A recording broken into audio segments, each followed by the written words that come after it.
नमस्कार, खबरों के महातंत्र में आप सभी का स्वागत है। व्यक्ति विशेष में आज हमारे विशिष्ट अतिथि हैं अम्बेश श्रीवास्तव जी, जो कि 1981 बैच के पीसीएस अधिकारी हैं। इन्होंने अपने करियर की शुरुआत की थी as a commercial tax department में असिस्टेंट कमिश्नर की।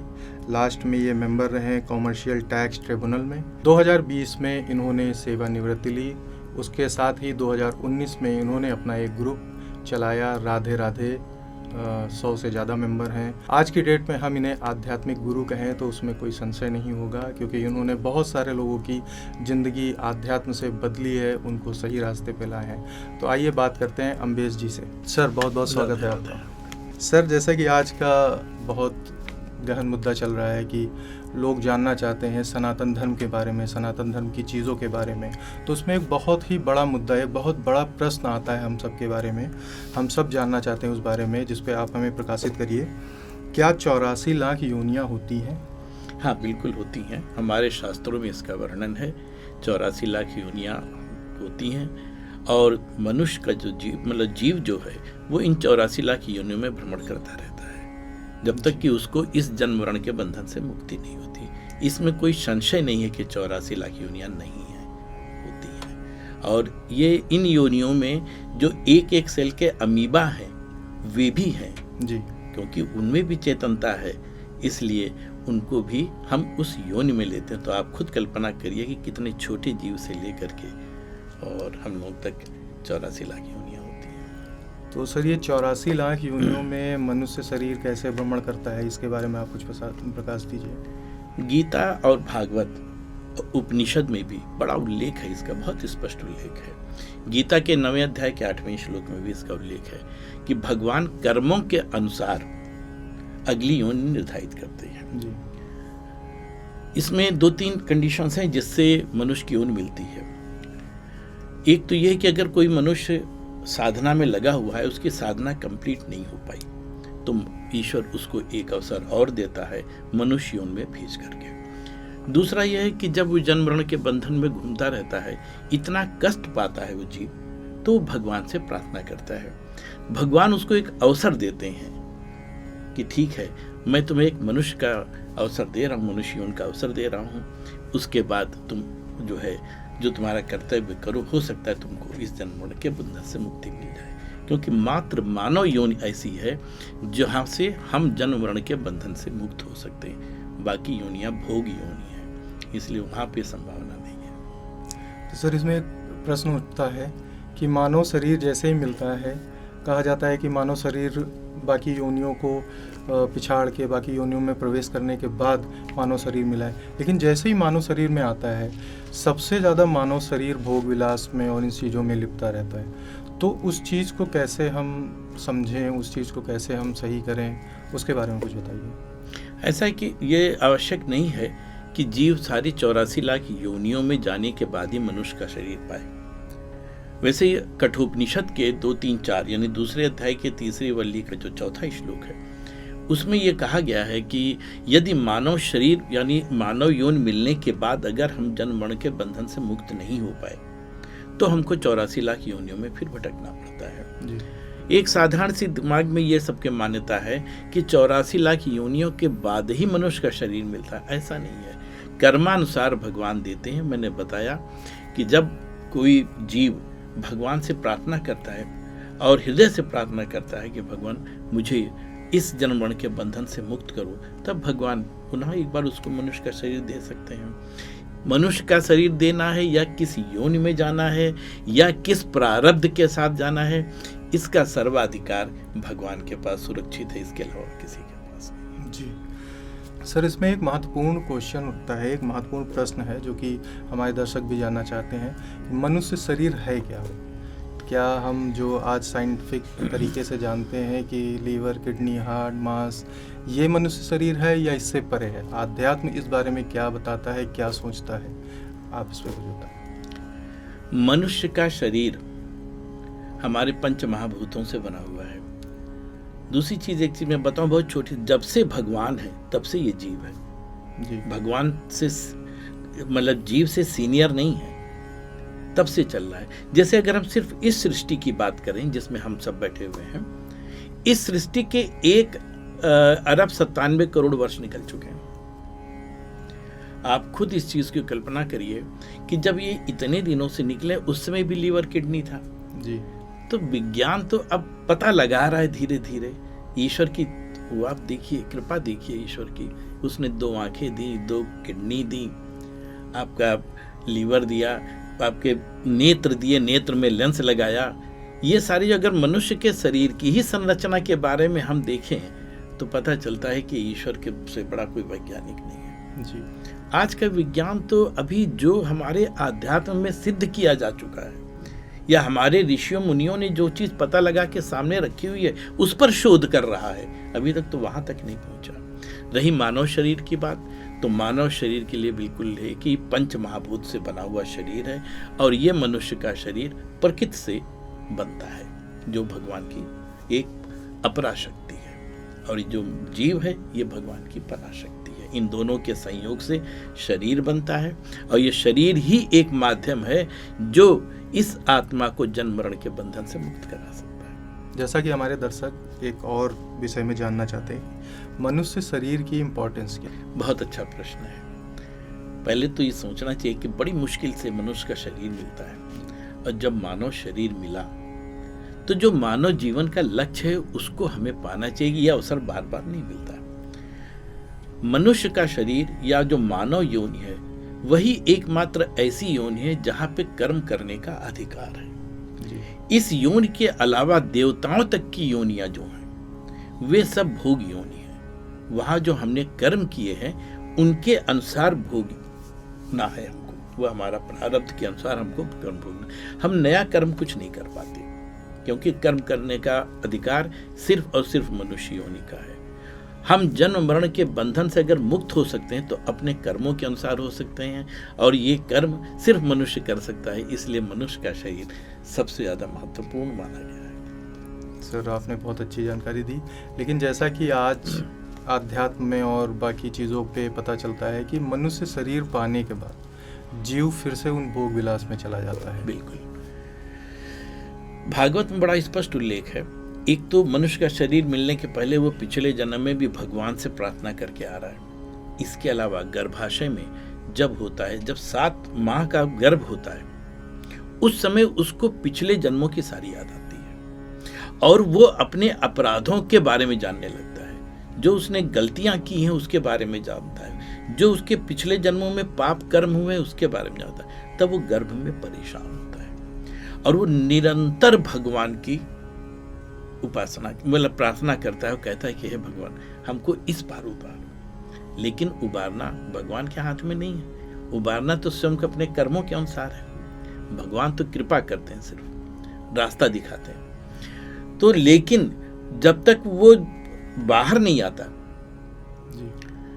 तब तक वो भगवान की प्रार्थना करता रहता है कि भगवान मैं इस जन्म में आकर के निश्चित रूप से आपका भजन करूंगा, आपकी साधना करूंगा, आपकी भक्ति करूंगा, आपके चरणों की सेवा करूंगा ताकि मुझे जन्म मरण के बंधन से मुक्ति मिले। लेकिन जब प्रसव पीड़ा होती है और जब उसके मस्तिष्क पर जोर पड़ता है तो उसमें उसको इतनी पीड़ा होती है जन्म के समय पर कि वो गर्भ के अंदर की सारी चीज भूल जाता है। जो भगवान से प्रार्थना कर रहा होता है वो भूल जाता है सब कुछ और आते ही वो भौतिकता में आ जाता है। जैसे उसको भौतिक प्रकृति मिली, उसका वातावरण मिला, वो सब कुछ भूल जाता है और उसका लालन पालन पोषण सब उस प्रकृति के माध्यम से भौतिकता की ओर हो जाता है। तो धीरे धीरे वो अपने लक्ष्य से भटक जाता है। जी।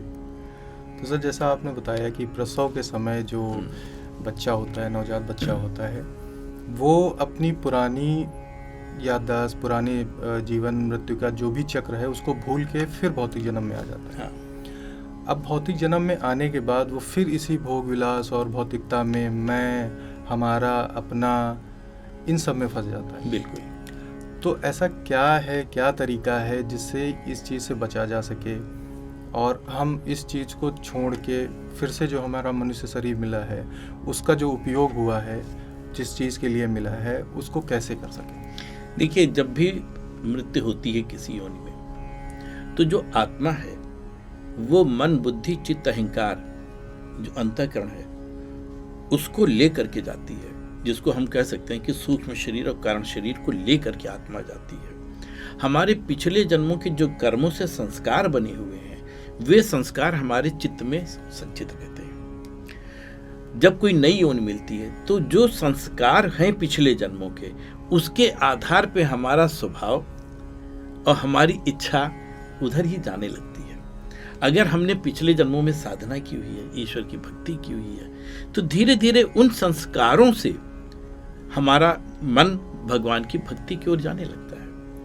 उसी बीच अगर परिवेश मिल गया हमको वातावरण ऐसा मिला जो हमको सीधे भक्ति की ओर ले जाता है, तो व्यक्ति भक्ति की ओर बढ़ जाता है। और अगर उसको ऐसा परिवेश मिला जो भौतिकतावादी है, तो जन्म के समय से उसे भौतिकता देख रहा है, तो उसके लिए थोड़ा कठिन हो जाता है। लेकिन फिर भी संस्कार तो अपने काम करते ही हैं।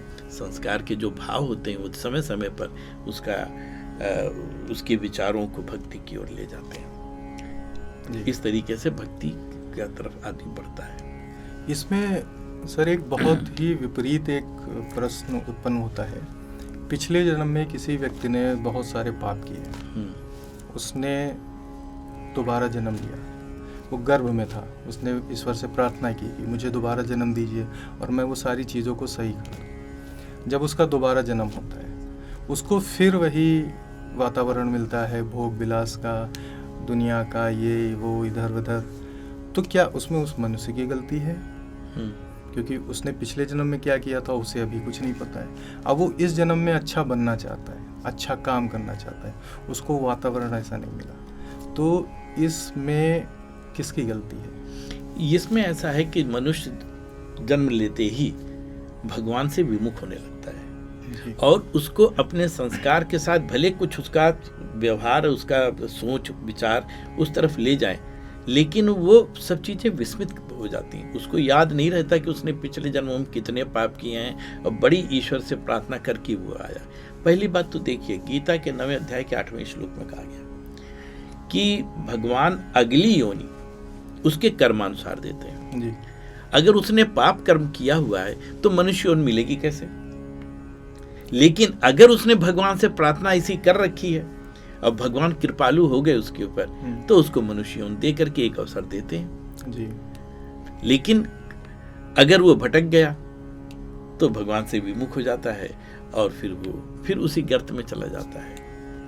जबकि भगवान ने उसको एक विशेष अवसर दिया, लेकिन वो फिर भगवान को भी भूल जाता है, भगवान की इस कृपा को भी भूल जाता है कि मनुष्य योनि हमको मिली है। क्योंकि मनुष्य योनि बहुत दुर्लभ है, ये मिलना आसान नहीं है। बहुत कम कंडीशंस ऐसी हैं जिससे मनुष्य योनि मिलती है। सर एक महत्वपूर्ण प्रश्न है, मनुष्य जीवन का लक्ष्य क्या है? जो 84 लाख योनियां गुजारने के बाद, या तो हमें जब मनुष्य शरीर मिलता है तो उसका लक्ष्य क्या है? इसको आप यूं समझिए, हम जो भी काम करते हैं दिन भर में, वो किस चीज के लिए करते हैं? अपने सुख के लिए जी। खड़े हैं, जब हमारा अगर खड़े होने पे सुख मिल रहा है तो हम खड़े हैं। बैठे हैं किस लिए? सुख पे। लेट गए सुख के लिए। सुबह आप किसी काम से जा रहे हैं, आपको पता है कि इस काम से जाएंगे, इससे हमारी आय बनेगी, कुछ इनकम होगी, उससे हमको सुख मिलेगा। आपके 24 घंटे का प्रत्येक क्षण का जो कार्य है ना, वो किस चीज के लिए है? अपने सुख के लिए। सुख क्या है? ये भौतिकता के साथ जुड़ा हुआ है जी। भौतिकता के साथ जुड़ा हुआ जो आनंद है वो सुख है, लेकिन ये स्थायी नहीं है। तो जीवन का जो लक्ष्य है वो उस स्थायी सुख को ढूंढने का है। हम कर वही रहे हैं, पर गलत डायरेक्शन में कर रहे हैं। और जब वो स्थायी सुख है तो वो क्या है? आनंद है। और आनंद क्या है?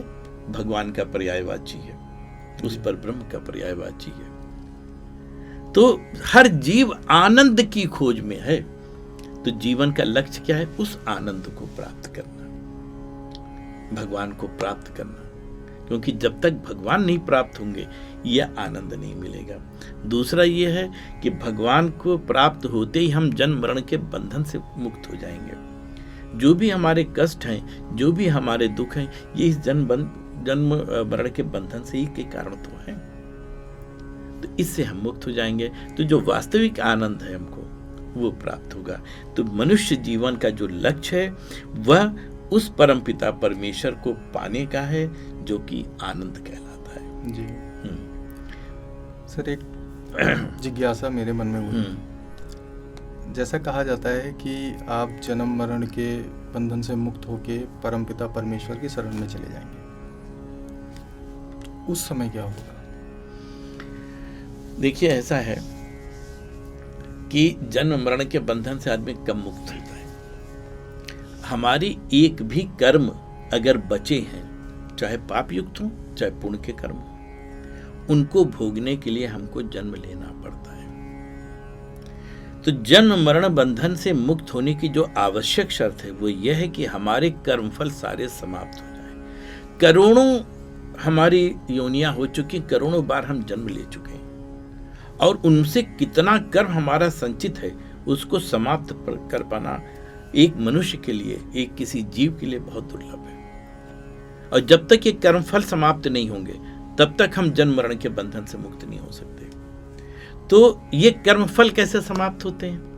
मेरा क्वेश्चन सर यही था कि ये कर्मफल कैसे समाप्त होंगे। सबसे सही, प्रामाणिक और सबसे सरल उपाय क्या है? सबसे सरल उपाय है गीता के 18वें अध्याय के 66वें श्लोक में कहा गया है। उसमें स्पष्ट कहा गया कि सिर्फ भगवान की शरणागत मिला। शरणागत का मतलब है कि मन बुद्धि के संयोग के साथ ईश्वर की शरणागति। उसमें अपना तर्क नहीं होना चाहिए, अपना ज्ञान नहीं होना चाहिए। पूर्ण समर्पण, पूर्ण विश्वास के साथ जब हम भगवान के शरणागत होते हैं, तब भगवान ने इस बात को 18वें अध्याय के 66वें श्लोक में कहा है कि जो मेरे शरणागत होता है उसके सारे कर्म फलों को मैं समाप्त कर देता हूं। कर्म फल को समाप्त करने का अधिकार सिर्फ और सिर्फ परमेश्वर का है। जी। जब हम इतने पात्र हो जाएंगे कि भगवान विवश हो जाए हमारे कर्मफल को समाप्त करने के लिए, तो जैसे वो कर्मफल समाप्त करके हमको फिर वो अपना लेता है, तब हम भगवान के इस जन्म मरण के बंधन से मुक्त होकर भगवान के पास पहुंचते हैं। अन्यथा यही जीवन चक्र हमारा चलता रहता है।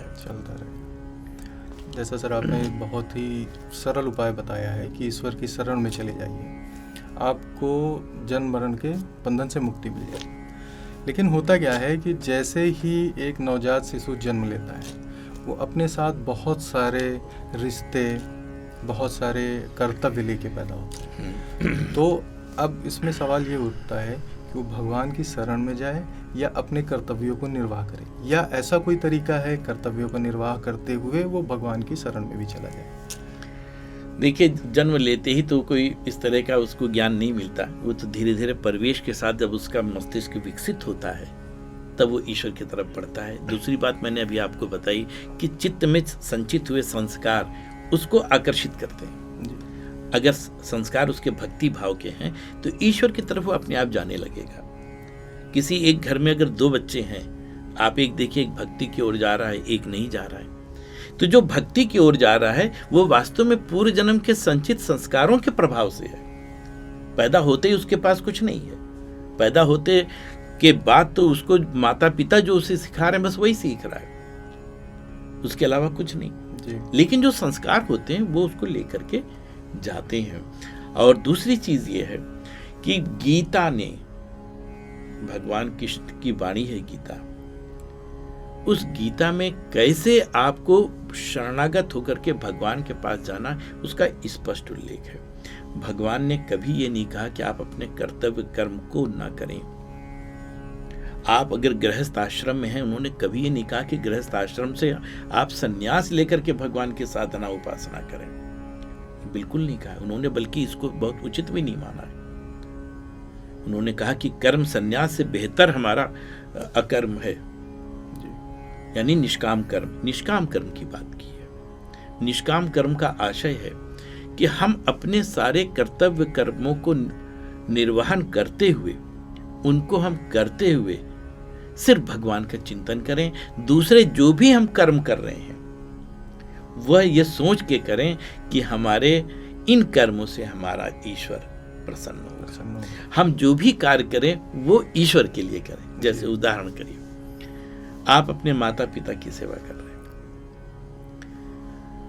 अब उसमें आपका एक भाव ये हो सकता है कि हम अपने माता पिता की सेवा कर रहे हैं तो हम कर रहे हैं, एक भाव ये है। दूसरा भाव क्या है?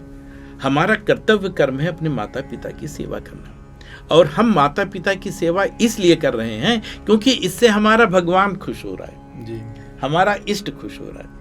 कर आप वही कार्य रहे, एक जगह आपने अपने को जोड़ा है और एक जगह आपने अपने को माध्यम बनाया, भगवान को जोड़ा है। तो आप कोई भी कार्य करिए लेकिन वो भगवान की प्रसन्नता को लेके करिए। ये एक ऐसा सिद्धांत है कि जब आप इस तरीके से सोच करके अपना कार्य करते हैं तो पाप युक्त कर्म तो आप कर ही नहीं सकते, क्योंकि आपके पाप युक्त कर्म से कभी भगवान खुश नहीं होगा। आप जितना कार्य करें वो सब ये सोच के करें कि इस कार्य से हमारा प्रभु प्रसन्न हो रहा है, तो वो निष्काम कर्म है। आपको न उस कर्म फल की अपेक्षा है, न उसका कोई परिणाम की अपेक्षा है। आप तो लगे हुए हैं, अपने बच्चों का लालन पालन कर रहे हैं इसलिए कि वो हमारा कर्तव्य है। अगर हम ऐसा नहीं करेंगे तो भगवान हमसे नाराज हो जाएगा। उद्देश्य हमारा क्या है?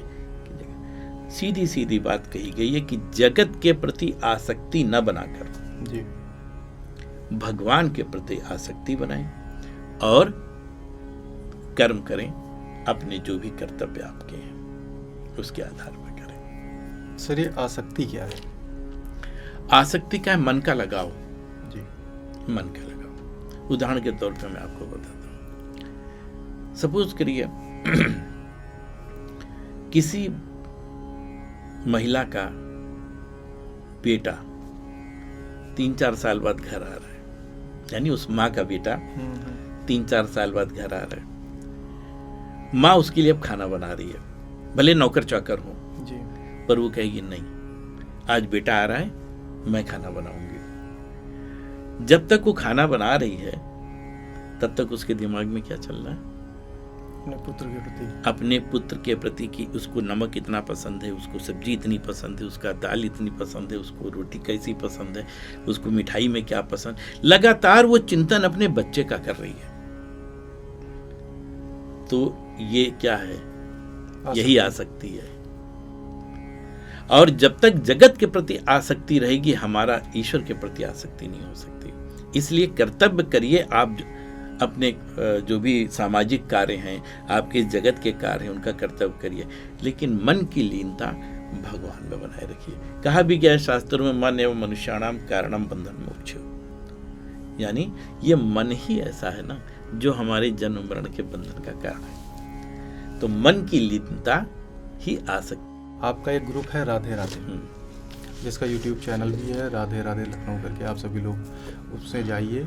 सर के द्वारा लिखे गए बहुत सारे भजन हैं उसमें, बहुत सारी ज्ञान की बातें सर उसमें बताते हैं। तो आप सब उसमें जाइए, देखिए, आपको जगत के बारे में, मनुष्य शरीर के बारे में, आध्यात्म के बारे में, हमारी सनातन संस्कृति के बारे में बहुत कुछ पता चलेगा। तो सर आप ये बताइए कि जो राधे राधे ग्रुप है, ये आपके विचार कैसे आया आपको इसका चालू करने का? इसका उद्देश्य क्या था और अभी तक आपने कितने लोगों का जीवन परिवर्तन किया है इससे? राधे राधे ग्रुप तो ये ईश्वरी प्रेरणा थी। हमने कभी ये नहीं सोचा था कि मैं इतना इस स्तर पे आकर के राधे राधे ग्रुप को लाऊंगा। ईश्वरी प्रेरणा थी, शुरुआत हुई। हम लोगों ने पहले बनाया कि कुछ 4-5 फैमिलीज ने मिलकर कि घर घर पे जाकर के हफ्ते में एक दिन बैठ के सत्संग करेंगे। इसी बीच कोरोना हुआ 2020 में। अब हम घर नहीं जा सकते थे, तो हमने जूम पे जुड़ना शुरू किया और वह प्रयोग हमारा अत्यंत सफल रहा। उसमें धीरे धीरे करके काफ़ी लोग जुड़ गए, एक से एक विद्वान लोग जुड़े हुए हैं। और यह ग्रुप जो है मेरा विशुद्धता भक्ति का है, भक्ति योग का है और तत्व ज्ञान और भक्ति योग की बात हम लोग उसमें बताते हैं। गृहस्थ आश्रम में रखे किस प्रकार हम भक्ति करें। आदमी बहुत भ्रमित है, वो कामनाओं के साथ भगवान का पूजन करता है, वो कभी सफल नहीं होगा। भगवान तो स्वयं जान रहे हैं कि हमारे हृदय के भाव क्या है। हम भगवान की भक्ति कर रहे हैं, समर्पण कर रहे हैं या उनसे कोई व्यापार कर रहे हैं, इस चीज को समझना होगा। बाकी तो एक बार आप समर्पण कर दीजिए तो उसके बाद तो आपकी जिंदगी का ठेका वो ले लेते हैं। और उन्होंने तो गीता में यहाँ तक कहा है कि मैं अपने किसी भक्त का पतन नहीं होने देता हूँ। लेकिन हमारे साथ सबसे बड़ी दिक्कत यह है, भगवान के प्रति हम श्रद्धा तो रखते हैं पर विश्वास नहीं है।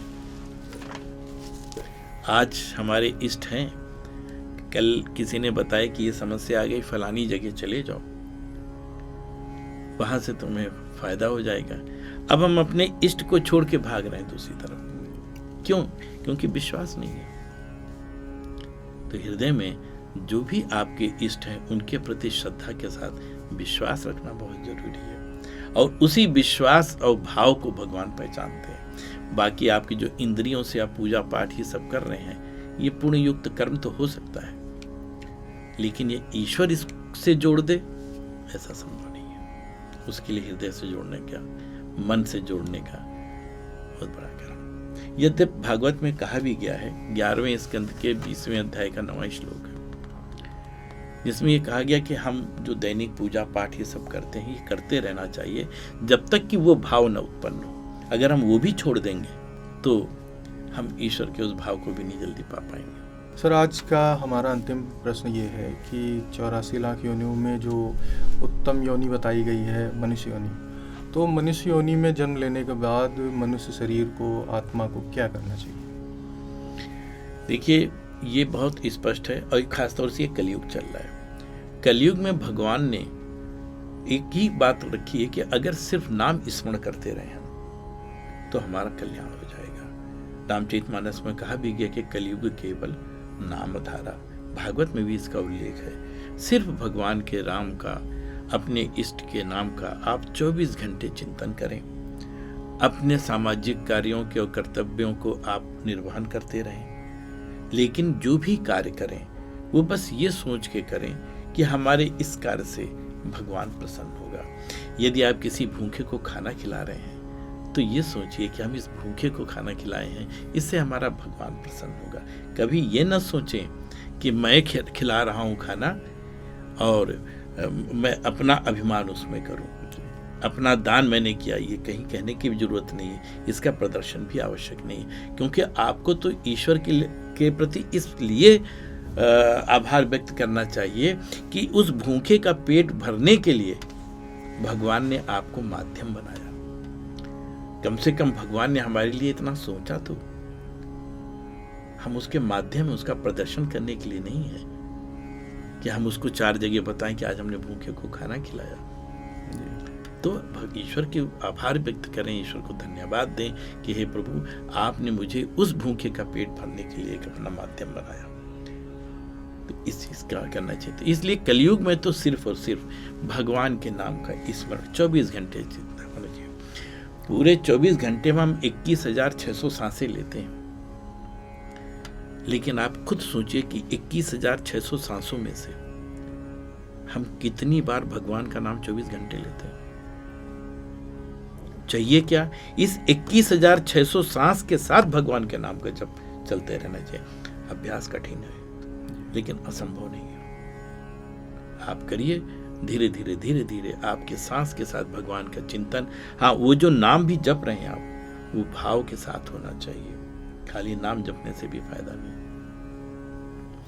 फायदा तो कह सकते हैं कि आगे आगे धीरे धीरे उसका अभ्यास होगा, लेकिन भाव भी होना चाहिए। भगवान ने अपने नाम में अपने से ज्यादा शक्ति दे रखी है। ये इसका सारे हमारे वैदिक ग्रंथों में उल्लेख है, रामचरितमानस में भी उल्लेख है कि राम से बड़ा राम का नाम। भगवान ने नाम में सब कुछ, तो सिर्फ और कुछ नहीं करना है, न जप करना, न तप करना, न यज्ञ करना। आपको सिर्फ भगवान के नाम का स्मरण 24 घंटे करना है, 24 घंटे चिंतन करना है। शुरू में कठिन लगता है, पर धीरे धीरे इसका अभ्यास हो जाता है, और यही हमको करना है। पर इसी के आधार पे हम जन्म के बंधन से मुक्त हो जाएंगे। जी, एक सर प्रश्न है जो कि हमारे विषय से भी है, हमारे विषय से अलग भी है। हाल ही में एक घटना हुई है जो कि एक प्लेन क्रैश हुआ है, जिसमें 242 के आसपास लोगों की मृत्यु हुई है। उसमें अभी एक खबर आ रही है कि उस विमान में, उस प्लेन में एक भगवत गीता रखी थी। पूरा विमान क्षतिग्रस्त हो गया, उसमें बैठे सारे लोग घायल हो गए, कुछ मृत्यु किस लोगों का आ गई है, कुछ लोगों का आ गई है, लेकिन भगवत गीता अभी भी वैसे ही है, बगैर किसी क्षति के, ना उसमें आग लगी ना कोई क्षति हुई। तो इस पूरी घटना को आप कैसे बताएंगे? निश्चित रूप से ये बहुत दुखद घटना हुई है जो हुई है। 241 तो विमान के लोग मारे गए, इसके अलावा 56 बच्चे मारे गए जो हॉस्टल में थे। कुल मिला के 297 लोगों की मृत्यु हुई इसमें। निश्चित रूप से ये बहुत दुखद घटना है और जो भी मृत आत्माएं उनके लिए हमारी श्रद्धांजलि, ईश्वर उनको शांति दे। लेकिन ये देखिए सब दैवी संयोग है। हम देखिए एक चीज तो ये भी हम कह सकते हैं कि ईश्वर कभी चमत्कार नहीं करता, लेकिन कभी कभी इस तरह की चीजें सामने आती हैं। कलयुग में आपने देखा होगा, पहले भी कई उदाहरण हुए, जैसे गणेश जी का दूध पीना, ऐसे ऐसे कभी आते हैं। तो ये जो घटनाएं होती हैं, ये घटनाएं ईश्वर और धर्म के प्रति आस्था बढ़ाती हैं और इन सब कारणों से होता है। गीता तो अपने में है ही इतना, मतलब भगवान की वाणी का है वो जी। तो इसको आप किसी भी रूप में ले सकते हैं, लेकिन इसका उद्देश्य जहां तक मैं समझता हूं वह यही है कि इस प्रकार की घटनाओं से हमारे मन में ईश्वर के प्रति, हमारे ग्रंथों के प्रति एक आस्था और विश्वास और प्रगाढ़ होता है, और ये हम इसको दैवी संयोग भी कह सकते हैं।